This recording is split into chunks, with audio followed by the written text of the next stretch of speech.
Mic check 1 2 1 2. It's KO here, and by the time I'm editing and recording this video, the FNAF 2 movie has been out for about a little over 2 weeks now, and it's a movie that heavily relies on fan service to blind you from its flaws. Because, well, this story is very shallow, that in terms of depth, it could be considered beached. But as a fan of FNAF, growing up with it as a kid and seeing it on the big screen, Blumhouse did an incredible job with the animatronics and effects instead of just using shitty CGI. But when it comes to the story, my initial reaction was kind of, What the fuck is this piece of shit? and I say this because when watching this movie, there's just nothing. Even from a horror movie standpoint, I guess, it's below meh.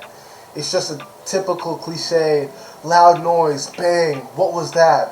Reaction from the characters. A character walks by something creepy, turns around, there's nothing there.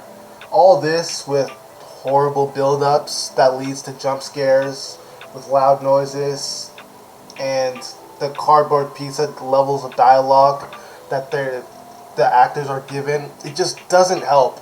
Even though the attempts of being scary is, they put a lot, you can tell the attempts of being scary in this movie is a lot more in your face compared to the first one. But it doesn't help when your characters act like they're in a horror movie skit. To be fair, Vanessa's character development in the movie's adaptation of the Afton family was the highlight of this movie. It's just like, along with the first movie, it just could have been a whole lot more than what it was.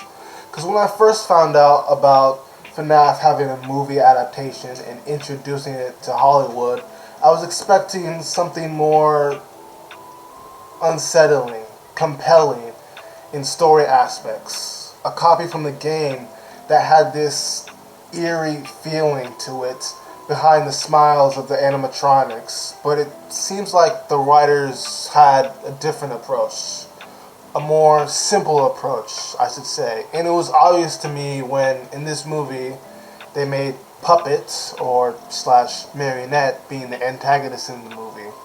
It's like they realized they didn't have a said villain for this and just said, you know what, fuck it. And I know in the game she was kind of a villain, but at the same time she really wasn't. Calling her a villain was more of a stretch. She was more of a morally gray character. So to put her as a villain kind of falls flat, especially with her motive behind killing just random people for no reason at all. But their big bad isn't really coming back until the third movie. So they needed someone to fill the role, and I guess was their only option.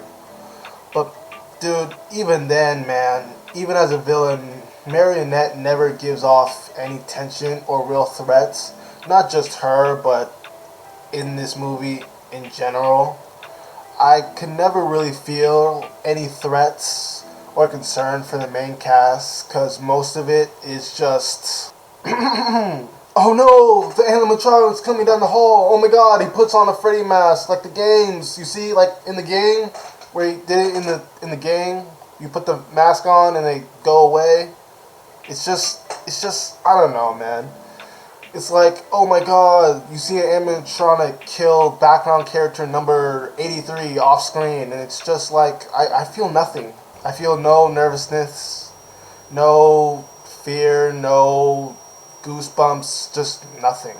And I know there's going to be people in the comments saying that this movie is for kids and they're trying to make it kid-friendly as possible for the most success, which is very typical and very true of Hollywood. But when it comes down to how simple the story is, the fans like me who grew up playing these games, loving the dark tone, the hidden clues, the missing pieces of this game's franchise, to have it cheesy, simplified, and straightforward, on the nose, with no compelling takeaways for the characters, no arcs for them to overcome besides Vanessa out of the three main characters, it's hard to deny what this movie trilogy could have been compared to where it's heading now. Will this movie do good? Yes. Will the FNAF 3 movie do good? Yes. But to say that there wasn't more that could have been done is just a lie. But if you enjoyed this little rant, I'll appreciate it so much. And I wish you a good night or a good morning. And peace out.